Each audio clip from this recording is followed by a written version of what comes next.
61 direct and direct का question है। देखो, द शॉपकीपर आस्क्ड मी, जब भी आपको करना हो बिना किसी फॉर्मूले के, सबसे पहले हम काम करेंगे वर्ब पे। तो सबसे पहले वर्ब चेक कर लो क्वेश्चन की, इज आर एम, आर एस की वर्ब चेक करनी है। इज आर एम को किस में कन्वर्ट करते हैं, वॉज में या फिर वर में।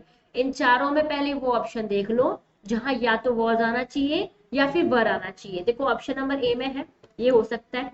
ऑप्शन नंबर बी में इज है, मुझे इज नहीं चाहिए, मुझे या तो वॉज चाहिए या वर चाहिए, इसे हटा दो। ऑप्शन नंबर सी में वॉज है, ये हो सकता है।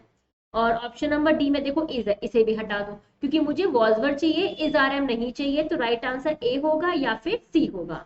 कंसेप्ट नंबर 2, मैंने क्या बताया था, जब भी आप किसी भी सेंटेंस को इनडायरेक्ट में बदलोगे, चाहे वो एक्सक्लेमेटरी हो, चाहे वो ऑप्टेटिव हो, चाहे वो पॉजिटिव हो सेंटेंस हो, नेगेटिव सेंटेंस हो, इंटेरोगेटिव हो हेल्पिंग वर्ब का, या इंटेरोगेटिव वो डब्ल्यूएच फैमिली हो, उससे मुझे कोई फर्क नहीं पड़ता। बट डायरेक्ट से इनडायरेक्ट में करते वक्त इनडायरेक्ट में सबसे पहले सब्जेक्ट आएगा और सब्जेक्ट के बाद वर्ब आएगी। तो ए और सी में से वो ऑप्शन सर्च करो जिसमें पहले सब्जेक्ट दिया गया हो। देखो बेटा, ये सब्जेक्ट है और ये वर्ब है, ये तो बिल्कुल एग्री कर रहा है, ये हो सकता है। ऑप्शन नंबर सी में पहले इन्होंने वर्ब दे रखी है और उसके बाद इन्होंने सब्जेक्ट दे रखा है, ये तो वैसे गलत हो गया, बेसिक से ही गलत हो रहा है, इसे हटा दीजिए। राइट आंसर सीधा सीधा ऑप्शन नंबर ए लगा दीजिए। तो ये CHSL का जो क्वेश्चन था, इसमें ऑप्शन नंबर ए आंसर था। Question number next 62। आपको ये क्वेश्चन काफी बड़ा दिख रहा होगा और डर भी लग रहा होगा, वाजिब है इतना लंबा चौड़ा क्वेश्चन देखे कोई भी डर जाए। पर कॉन्सेप्ट मैंने क्या बताया, सबसे पहले काम करेंगे वर्ब में, मुझे कोई फर्क नहीं पड़ता 3 पेज का दे दे, 4 का दे दे, 4 लाइन दे दे, 5 लाइन दे दे, कोई फर्क नहीं पड़ता। काम करो सबसे पहले वर्ब पे। बेटा वर्ब दे रखी है हैव प्लस थर्ड फॉर्म। जब क्वेश्चन में कभी भी हैव प्लस मेन वर्ब की थर्ड फॉर्म दे रखी हो, क्वेश्चन चेक कर लेना, तो हमेशा आंसर में हैड प्लस मेन वर्ब की थर्ड फॉर्म आती है। ये 4 जो लंबे चौड़े ऑप्शन दिख रहे हैं उसमें ये चेक कर लो कहां पर हैड प्लस थर्ड फॉर्म है। ऑप्शन नंबर ए में हैव है, सीधा हटाओ। ऑप्शन नंबर बी में देखो एक बारी हैड दे रखा है, हैड दे रखा है ना, मतलब आंसर हो सकता है had plus third form. Option number C में कहां गया, ये रहा हैड प्लस थर्ड फॉर्म, ये भी आंसर हो सकता है, तो एक बार ये लगा दो। और ऑप्शन नंबर डी में देखो ये एलिमिनेट हो गया। तो राइट आंसर मेरा यहां से कंफर्म हो गया, या तो बी आएगा या फिर क्या आएगा, सी आएगा। जब आपका हेल्पिंग वर्ब पे काम करना बंद हो जाए, मतलब आपकी हेल्पिंग वर्ब अब काम ना आए, तो अब काम किस पे करोगे, प्रोनाउन पे। अगर किसी बच्चे के मन में आ रहा है कि मैम एक और हेल्पिंग वर्ब दे रखी है ना इज, तो बेटा इज किस में चेंज होगी, वॉज में। मैंने ये इसलिए नहीं करवाया क्योंकि ऑप्शन नंबर बी और ऑप्शन नंबर सी दोनों में ही वॉज दे रखा था। अगर आप ध्यान से देखो ये पूरे ऑप्शन बिल्कुल सेम टू सेम है, सिवाय इसके सिर्फ ये 2 प्रोनाउन है जो बिल्कुल अलग है, ऑप्शन नंबर बी का यू और ऑप्शन नंबर सी का दे, राइट। तो अब आपको सिर्फ यही करना है। अब देखो भाई करना क्या है, सबसे पहले प्रोनाउन पे काम करो। प्रोनाउन क्या दे रखा है, वी। वी कौन सा पर्सन होता है बेटा, फर्स्ट पर्सन। फर्स्ट पर्सन किसके अकॉर्डिंग बदलता है, सब्जेक्ट के अकॉर्डिंग। सब्जेक्ट क्या दे रखा है, प्रोफेसर। अगर आपका जो नाम दे रखा है प्रोफेसर, टीचर, कोई भी, अगर जेंडर क्लियर नहीं है, ये पता नहीं है कि वो लड़का है या लड़की, तो हम ये मान के चलेंगे कि वहां पे एक लड़का है, राइट। लेकिन इन्होंने जो प्रोनाउन दे रखा है ना फर्स्ट पर्सन का, ये प्लूरल है, तो यहाँ पे जो आप प्रोनाउन यूज करोगे वो भी प्लूरल यूज करोगे। समझ में आया। तो बेटा ये ही कौन से पर्सन में आता है, first person, second person, third person, ये आता है थर्ड पर्सन। तो थर्ड पर्सन में एक तो ही आता है, एक शी आता है, एक इट आता है और एक दे आता है। मुझे कोई प्लूरल प्रोनाउन चाहिए, तो थर्ड पर्सन ही का प्लूरल क्या होता है, ही का प्लूरल होता है दे। तो जिस ऑप्शन में बी और सी में से दे रखा हो वही आपका राइट आंसर है। तो एक बार चेक करके बताओ इस ऑप्शन में बी और सी में से कहां पर दे रखा है। तो ऑप्शन नंबर बी में तो यू दे रखा है, तो काट दो, लेकिन ऑप्शन नंबर सी में दे रखा है और यही मेरा राइट आंसर होगा। समझ में आया। तो पहले आपको काम वर्ब पे करना है, जब वर्ब काम करना बंद कर दे तो प्रोनाउन पे पहुंच जाना। जहां तक आंसर आ जाता है इतने लंबे चौड़े क्वेश्चन का, नहीं आए फिर कनेक्टर पे चले जाना, ठीक है, आंसर आ जाएगा। Next question, question 63। सीधे काम किस पे करना है, वर्ब पे। वर्ब दे रखी है विल। अब मुझे बताओ विल किस में आता है, विल आता है फ्यूचर में। जब क्वेश्चन में विल या शैल दे रखा हो तो आंसर में या तो वुड आएगा या शुड आएगा। तो पहले इन 4 में से वो ऑप्शन सेलेक्ट कर लो जिसमें या तो वुड हो या शुड हो। तो ये रहा वुड, ये आंसर हो सकता है। ये विल है, इसे सबसे पहले हटाओ। है ये लगाओ, और ये भी वुड है ये भी लगाओ। तो राइट आंसर ये तो कंफर्म हो गया कि या तो ए आएगा या सी आएगा या डी। इसको मैं अलग अलग से मार्क कर लेती हूँ। कंसेप्ट नंबर 2, जब भी क्वेश्चन डायरेक्ट से इनडायरेक्ट में कन्वर्ट किया हो तो इनडायरेक्ट में सबसे पहले सब्जेक्ट आता है और उसके बाद वर्ब आती है। ऑप्शन ए सी डी में पहले सब्जेक्ट किस में दे रखा है, ये सब्जेक्ट है ये वर्ब है, ये हो सकता है। ये आपका ऑप्शन नंबर सी में ये सब्जेक्ट है लेकिन पहले इन्होंने वर्ब दे रखी है, इसे हटाओ भाई, ये गलत हो गया ऑप्शन, ये गलत हो गया। ऑप्शन नंबर सी में ये सब्जेक्ट है और ये आपकी वर्ब है, ये आंसर हो सकता है। मतलब आंसर या तो ए आएगा या डी आएगा। जब आपका हेल्पिंग वर्ब से कॉन्सेप्ट लगा दो आंसर ना आए, फिर उसके बाद लगाओगे प्रोनाउन तो आंसर जहां तक आ जाएगा, तब भी ना आए तो अब यूज करो कनेक्टर। कनेक्टर क्या है, वेयर। जब भी इंटेरोगेटिव के WH फैमिली से शुरू होने वाले वर्ड्स हो, मतलब वेयर है तो आंसर में वेयर आएगा। अगर क्वेश्चन में वाई दे रखा है तो आंसर में वाई आएगा। क्वेश्चन में वैन दे रखा है तो आंसर में वैन आएगा। क्वेश्चन में हाउ दे रखा है तो आंसर में भी हाउ आएगा। तो क्वेश्चन में इन्होंने क्या दे रखा है, वेयर, तो ऑप्शन में भी आंसर में क्या आएगा, वेयर आएगा। कोई भी कनेक्टर यूज नहीं किया जाएगा। इसमें वेयर है, कोई और कनेक्टर नहीं है, ये आंसर हो सकता है। और इसमें ओहो, इसमें तो वेयर ही नहीं है, वेदर दे रखा है, ये तो सीधा सीधा हटा दो। तो राइट आंसर क्या हो गया, ऑप्शन नंबर ए हो गया। क्लियर हो गया। अगर आप में से एक स्टूडेंट ये चाहते हैं कि मैं इतने लंबे वाले क्वेश्चंस जो बड़े बड़े हैं इनको फटाफट से करना सिखाऊं, वो भी मेरे तरीके से, कॉन्सेप्ट तरीके से, तो मुझे बता देना, क्योंकि इसकी मैं फिर अलग से क्लास लूंगी जिसमें आपको ये सिर्फ और सिर्फ बड़े क्वेश्चन आएंगे, चुन्ने मुन्ने छोटे मोटे क्वेश्चंस नहीं आएंगे। ठीक है ना। तो या तो आप मुझे मैसेज करके बता देना या फिर आप मुझे व्हाट्सएप पे बोल के बता देना। एक बार बस याद दिला देना कि कौन सी मतलब कि कौन से क्वेश्चन की, मैम डीआई के जो लंबे वाले क्वेश्चन है ना, लंदी लंदी वाले, वो करवा दीजिए बिना फॉर्मूले के। ठीक है। या फिर यूक्लिड कैंपस ऐप जो आपने डाउनलोड किया हुआ है उसमें चैट का ऑप्शन आता है, वहां बता देना।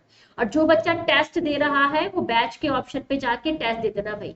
अगर नहीं समझ आता कैसे ज्वाइन करना है क्या करना है, तो या तो आप चैट पे ऑप्शन कर मैसेज कर दो या फिर आप व्हाट्सएप पे कांटेक्ट कर लेना मेरे को, मैं आपको बता दूंगी मैसेज करना। ठीक है। Next question 64। सबसे पहले काम वर्ब पे करना है, इसको पढ़ने के चक्कर में टाइम वेस्ट नहीं करना है। सबसे पहले काम वर्ब पे करो। क्या दे रखा है, is are am. Is are am किसमें चेंज होता है, वॉज में या फिर वर्ब में। इन चारों में से वॉज वर्ब वाले ऑप्शन अलग कर लो। इसमें वॉज है, ये आंसर होगा। इसमें बेटा क्या दे रखा है, इसमें भी वॉज दे रखा है, ये आंसर होगा। इसमें इज आर एम दे रखा है, इसे हटाओ। इसमें वॉज दे रखा है, ये आंसर होगा। ये तो कंफर्म हो गया। राइट आंसर ए, बी और डी में से आएगा। कंसेप्ट नंबर 2, बेसिक सा। जब भी क्वेश्चन डायरेक्ट से इनडायरेक्ट में कन्वर्ट करोगे सबसे पहले क्या आती है, सब्जेक्ट। किसके पहले, वर्ब के पहले। तो यहाँ देखो, यहाँ पे वर्ब के पहले सब्जेक्ट दे रखा है, बिल्कुल ये हो सकता है। ऑप्शन नंबर 2 में वर्ब के पहले सब्जेक्ट दे रखा है, बिल्कुल दे रखा है, ये भी हो सकता है। ऑप्शन नंबर 3 में वर्ब के पहले सब्जेक्ट दे रखा है, नहीं, ये वर्ब दे रखी है और नलायकों ने बाद में सब्जेक्ट दे दिया, डेट मीन ये गलत हो गया। तो ऑप्शन नंबर आपका डी गलत है, ए और बी में से कंफर्म है आंसर होगा। अब क्या करोगे, सिंपल सा कॉन्सेप्ट। सिंपल कॉन्सेप्ट क्या है, जब ये काम करना बंद कर दे तो आप किस पे काम करोगे, कनेक्टर। अभी बताया था ना, कनेक्टर क्या है, व्हाट, क्योंकि WH फैमिली में इज, जब भी सॉरी WH फैमिली के क्वेश्चन आते तो इफ, दैट, वेदर, टू, कोई भी कनेक्टर नहीं आता, क्योंकि WH फैमिली खुद कनेक्टर का काम करती है। तो इसमें कोई भी कनेक्टर नहीं है, ये आंसर हो सकता है। ये डेट कहां से आया, इसको हटाओ, राइट आंसर ए लगाओ। दूसरा, दिस जब भी आता है तो आंसर में डेट आता है, इसमें दिस दे रखा है, ये नहीं आएगा। इसमें डेट दे रखा है तो भी आंसर आपका क्या आएगा, ए। अब दोनों तरीकों में से जो भी आपको तरीका पहले नजर आ जाए ये आंसर हो जाएगा। क्वेश्चन नंबर नेक्स्ट वो है 65। सबसे पहले काम किस पे करोगे, वर्ब पे। जब भी डायरेक्ट का क्वेश्चन दे रखा हो या इनडायरेक्ट का क्वेश्चन दे रखा हो, आप वर्ब को पकड़ो। वर्ब है कैन, और कैन को किस में चेंज करते हैं बेटा, कुड में चेंज करते हैं। कई बार ऐसा भी होता है कि कैन चेंज ही नहीं होता। कब नहीं होता, जब यहाँ पे प्रेजेंट और फ्यूचर होता है, ठीक है। लेकिन यहाँ पे जब पास्ट टेंस दे रखा हो तो कैन को कुड में चेंज कर देते हैं। तो कैन में किस में चेंज हो जाएगा, कुड। इन चारों में पहले वो ऑप्शन अलग कर लीजिए जिसमें कुड दे रखा हो। ये कुड दे रखा है, ये भी कुड दे रखा है, ये भी कुड दे रखा है और ये भी कुड दे रखा है। ये 10 लिखा हुआ है ना। अगर आप ध्यान से देखो तो बेटा सारे के सारे ऑप्शन सेम टू सेम है। चेक करो एक बार यहाँ पे, यहाँ से लेके यहाँ तक, यहाँ से लेके यहाँ तक, यहाँ से लेके यहाँ तक, यहाँ से लेके यहाँ तक, सब सेम है। जब क्वेश्चन के आंसर सेम मतलब क्यों टाइम वेस्ट करो उसको चेक करने में। अब आपको काम करना है आरबी पे। जब आरएस सेम टू सेम हो जाए तो आरएस पे काम करना छोड़ दो, अब आप काम करेंगे आरबी पे। आरबी में देखो सजेस्टेड, एज क्लेम्ड, टोल्ड और इंक्वायर्ड ऑफ। अब समझना, सबसे पहले ये बोल रहा है फॉरेनर ने फार्मर से कहा can you tell me the way to the nearest hotel. वो अपने पास का सबसे नजदीकी होटल का रास्ता पूछ रहा है। तो जब पूछ रहा है कोई भी फॉरेनर, जैसे मान लो कोई फॉरेनर आता है आपसे पूछता है कि आप मुझे कोई नियरेस्ट होटल का एड्रेस बता दीजिए, पूछ रहा है ना आपसे, सजेशन थोड़ी दे रहा है, तो ये हटाओ। एज क्लेम्ड तो आएगा ही नहीं, एक्सक्लेमेटरी सेंटेंस तो है नहीं, एज क्लेम्ड तो वैसे ही नहीं आएगा। टोल्ड और इंक्वायर। अब मुझे एक बात बताओ, ये आपसे इंक्वायरी तो कर रहा है, जैसे मान लो आप पूछ रहे हो कि भाई मुझे बताना है अगर रास्ता क्या है, तो इंक्वायर। हमेशा ध्यान रखना इंक्वायर के साथ जो आपका प्रपोजिशन आता है वो ऑफ आता है, कब? जब ऑब्जेक्ट दिया गया हो जो कि फुलफिल कर रहा है, यही आपका राइट आंसर है। तो कई बार इसमें एरर आ जाती है कि वो ऑफ लगा कर नहीं देते, सीधे देते the foreigner inquired the farmer if he could tell him the way to the nearest hotel. अब आपसे पूछेगा इसमें एरर निकालो ए बी सी डी, तो आप बता देना ऑप्शन नंबर ए में एरर है, क्योंकि इंक्वायर्ड के साथ प्रपोजिशन ऑफ आता है, ये फिक्स्ड प्रपोजिशन है। प्रपोजिशन के चैप्टर में मैंने करवाए हुए हैं। और द फार्मर कब आता है फिक्स्ड प्रपोजिशन? जब इसके बाद क्या दिया गया हो, एक ऑब्जेक्ट दिया गया हो तब। तो मतलब राइट आंसर डी है। तो बेटा इसके कई सारे क्वेश्चन अभी जब मैंने करवाए हैं, आप देखना कई सारे क्वेश्चंस इसके एग्जाम में ऐसे ही पूछे जाते हैं। एबीसीडी ना देकर वो सीधे डायरेक्ट इनडायरेक्ट के क्वेश्चन पूछता है, वो भी एरर में, कई बार सेंटेंस इंप्रूवमेंट के पार्ट में भी। या आप चैप्टर जब सेंटेंस इंप्रूवमेंट वाला पढ़ोगे या प्रपोजिशन का पढ़ोगे ना, उसमें करवाए हुए हैं ये क्वेश्चन, वहां से करके आइएगा। प्रपोजिशन का देख लेंगे तो समझ में आ जाएगा। Next question 66। भाई अपना एक ही कंसेप्ट है, काम करेंगे वर्ब पे। इज आर एम किस में बदलता है बेटा? वॉज या वर। इन सभी में से पहले वो ऑप्शन सेलेक्ट कर लीजिए जिसमें या तो वॉज दे रखा हो या वर दे रखा हो। ऑप्शन नंबर ए में वॉज वर है, ये आंसर होगा। ऑप्शन नंबर बी में वॉज वर है, ये आंसर होगा। ऑप्शन नंबर सी में वॉज वर है, ये आंसर भी होगा। लेकिन ऑप्शन नंबर डी नहीं होगा क्योंकि इसमें इज आर एम है, इसे हटा दो। तो right answer A B C आएगा। कंसेप्ट नंबर 2, जब भी एक्टिव से सॉरी डायरेक्ट से इनडायरेक्ट में कन्वर्ट करना हो तो हमेशा एक चीज ध्यान रखना, इनडायरेक्ट में सब्जेक्ट पहले आता है और वर्ब बाद में आती है। तो चेक कर लो, ये आपका वर्ब है, ये सब्जेक्ट है, इसे तो हटा दो। ऑप्शन नंबर ए तो गया। ऑप्शन नंबर बी में ये वर्ब है, ये सब्जेक्ट है, ये हो सकता है। ऑप्शन नंबर सी भी चेक कर लो, ये आपका सब्जेक्ट है, ये आपकी वर्ब है, ये भी आंसर हो सकता है। कंफर्म हो गया, राइट आंसर बी और सी में से होगा, बट ए और डी तो नहीं होगा। अब काम किस पे करोगे? प्रोनाउन पे। प्रोनाउन क्या दे रखा है? यू। कौन सा पर्सन है? Second person. सेकंड पर्सन किसके अकॉर्डिंग बदलेगा? ऑब्जेक्ट के अकॉर्डिंग। ऑब्जेक्ट कौन सा दे रखा है? मी। मी किस में आता है? फर्स्ट पर्सन आई, माई, मी, तो आई। इसका मतलब बी और सी में से जहां पर भी आई दे रखा हो वही आपका राइट आंसर आएगा। ये यू दे रखा है, इसे हटाओ, ये आई दे रखा है, मतलब आंसर ऑप्शन नंबर सी ही होगा। तो correct answer option number C है। अब मूव करेंगे क्वेश्चन नंबर 67 पे। बताइएगा क्वेश्चन नंबर 67। वही कुछ भी आ जाए अपन को काम वर्ब पे करना है, हालांकि इनडायरेक्ट है क्योंकि इनडायरेक्ट में कभी भी इन्वर्टेड कॉमा नहीं आता, और जहां इन्वर्टेड कॉमा नहीं आता वो इनडायरेक्ट के क्वेश्चन होते हैं। इनडायरेक्ट से डायरेक्ट बनाना है आपका, तो एक ही काम है। सबसे पहले काम करेंगे वर्ब पे। वर्ब क्या दे रखा है? Had watched. जब अगर क्वेश्चन में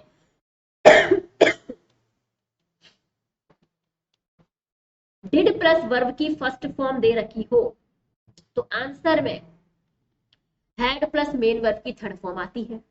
इन चारों ऑप्शन में से वो ऑप्शन सर्च करो जहां डिड प्लस वर्ब की फर्स्ट फॉर्म दे रखी हो। तो ऑप्शन नंबर ए देखो, हैड, इसे तो हटाओ, सबसे पहले यही हटेगा। Option number B, did plus third form, ये तो आएगी नहीं, डिड के साथ हमेशा फर्स्ट फॉर्म आती है। ऑप्शन नंबर सी, डिड है, फर्स्ट फॉर्म है, ये हो सकता है। ऑप्शन नंबर डी है ही नहीं, इसे भी हटाओ, right answer option number C होगा। अब बताओ समझ में आया कि नहीं आया? क्लियर है? ये चीज समझ में आई? Next question, question number 68। भाई काम करेंगे वर्ब पे, विल। और विल को किस में कन्वर्ट करते हैं? वुड में। इन चारों में पहले वुड वाले ऑप्शन अलग कर लो। ये वुड है, ये विल है, हटाओ। ये वुड है, ये आंसर होगा, ये आंसर होगा। ये विल है, इसे हटाओ। तो ये तो कंफर्म है, राइट आंसर ए और सी में से आएगा। क्लियर? अब मैंने आपको क्या चीज सिखाई, जब भी डायरेक्ट से इनडायरेक्ट में कन्वर्ट करते हो सबसे पहले ये चेक करो कि सब्जेक्ट दे रखा है या नहीं पहले। सब्जेक्ट पहले आएगा, उसके बाद वर्ब आएगी। देखो बेटा ये तो कनेक्टर है, ये वर्ब है और ये सब्जेक्ट है, इसे हटाओ भाई, ये तो गलत हो गया। ये आंसर होना चाहिए, मतलब ये कनेक्टर आ गया, ये सब्जेक्ट आ गई, ये वर्ब आ गई, मतलब ये ही मेरा राइट आंसर है। अब आप देख पा रहे हैं जो बेसिक कॉन्सेप्ट्स होते हैं उनसे ही क्वेश्चन सॉल्व हो जाते हैं। तो ऐसा नहीं है कि अपन को बहुत सारे फॉर्मूलाज रटने होंगे तभी हम क्वेश्चंस कर पाएंगे। प्री करो चाहे मेंस करो या मेंस का भी एडवांस करो, अगर आपका कॉन्सेप्ट क्लियर है तो आप हर क्वेश्चन को करने की कैपेसिटी आपके अंदर है।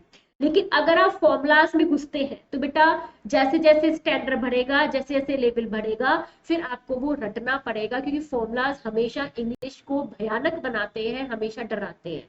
इसलिए बिना फॉर्मूले के पहली बार आप इंग्लिश को पढ़ेंगे, इंग्लिश को अच्छे तरीके से क्लियर करेंगे। और अगर आपको इस तरीके के क्वेश्चन और भी करने हैं ना, तो आप मुझे बताते जाए किस टाइप के करने में, पर्टिकुलर एक टॉपिक पे भी सारे क्वेश्चन करवा सकती हूँ। जैसे आपने बोला मैम इंटेरोगेटिव के सारे क्वेश्चन करवा दो, तो केवल इंटेरोगेटिव के ही क्वेश्चन आएंगे। आपने कहा कि मैम नहीं, क्योंकि मैंने अपना जो पूरा कोर्स दिया है, पूरा जो कोर्स डिजाइन किया है वो 15 डेज कोर्स भी डिजाइन किया हुआ है, 90 डेज कोर्स भी डिजाइन किया हुआ है, और आपका क्या बोलते हैं 6 मंथ्स का कोर्स भी डिजाइन है, और 1 ईयर का कोर्स भी डिजाइन, राइट। तो हर तरीके कोर्स अवेलेबल है। इनमें डिफरेंस बस ये है कि जितना ज्यादा लंबा पीरियड है उसमें उतने ही ज्यादा कॉन्सेप्ट क्लियर होते चले गए। उसमें क्लासेस ज्यादा है जिनके कॉन्सेप्ट मैंने पूरे अच्छे से क्लियर किए, राइट। तो कौन सा कोर्स आपको प्रॉफिटेबल लगा या कौन सा कोर्स आपको चाहिए लेकिन मिल नहीं रहा, तो आप मुझे या तो व्हाट्सएप नंबर पे मुझे बोल दीजिएगा, या फिर आप यूक्लिड कैंपस ऐप जो आपने डाउनलोड किया गया है वहां पे चैट का ऑप्शन आ रहा है, जहाँ पे आप बातें करते हैं, क्वेरी सॉल्व करते हैं अपनी, तो वहां पे जाके मुझे मैसेज कर सकते हैं, ठीक है। चॉइस इज योर्स, कोई दिक्कत नहीं है बेटा, जैसे आपको सही लगे, बस कंफर्टेबल तरीके से पढ़ाई कीजिए। Next question. अगेन हमारा तो एक ही सिद्धांत है, काम करना है किस पे, वर्ब पे। डिड प्लस वर्ब की फर्स्ट फॉर्म, जब भी क्वेश्चन में डिड प्लस वर्ब की फर्स्ट फॉर्म हो तो आंसर में हैड प्लस वर्ब की थर्ड फॉर्म आएगी। चेक कर लो, वॉज वर आईएनजी नहीं चाहिए भाई साहब, हैड प्लस थर्ड फॉर्म चाहिए। हैड प्लस बीन प्लस आई, अरे हैड प्लस थर्ड फॉर्म चाहिए, आईएनजी कहां से आ गई, हटाओ उसको भी। ये तो भाई सेकंड फॉर्म नहीं, हैड प्लस थर्ड फॉर्म, ये हैड ये थर्ड फॉर्म, सीधा आंसर। अब देखो भाई इस क्वेश्चन में क्या था, सीएचएसएन में पूछा गया था, हैड प्लस थर्ड फॉर्म थी, आंसर लगा दिया। इतनी सी बात है, डरते हो वैसे ही तुम लोग भी, टेंशन बहुत लेते हो भाई। नेक्स्ट क्वेश्चन, काम करेंगे सीधे एक ही सिद्धांत वर्ब पे। ये रहा है, हैड को किस में कन्वर्ट करेंगे, हैड में। पहले चेक कर लेते हैं हैड प्लस थर्ड फॉर्म किस किस में। ये रही हैड थर्ड फॉर्म, बेटा हैड है, बीन है, आईएनजी। वही बात कर रहा है, गलत बात कर रहा है कि नहीं कर रहा, मुझे थर्ड फॉर्म चाहिए, आईएनजी कहां से टपक गई, हटा दो इसको। नेक्स्ट, वॉज वर आईएनजी नहीं चाहिए, the had plus third form चाहिए, हटाओ इसको भी। फिर देखो वॉज प्लस आई, अरे बॉयज वॉज प्लस आईएनजी नहीं चाहिए, the had plus third form चाहिए, जो कि ऑप्शन नंबर ए में है, और यही मेरा राइट आंसर है। समझ में आया? आई होप डायरेक्ट इनडायरेक्ट आपको सबसे इजी लगे हो, क्योंकि सबसे टफेस्ट चैप्टर 2 माने जाते हैं इंग्लिश में, एक तो एक्टिव पैसिव वॉइस और एक डायरेक्ट इनडायरेक्ट। ये इंपॉर्टेंट भी है क्योंकि कहीं से क्वेश्चन आए या ना आए, यहाँ के क्वेश्चन जरूर आते हैं। तो खैर ज्यादा टाइम वेस्ट ना करते हुए आगे मूव करते हैं क्वेश्चन नंबर 71 पे। तो क्वेश्चन नंबर 71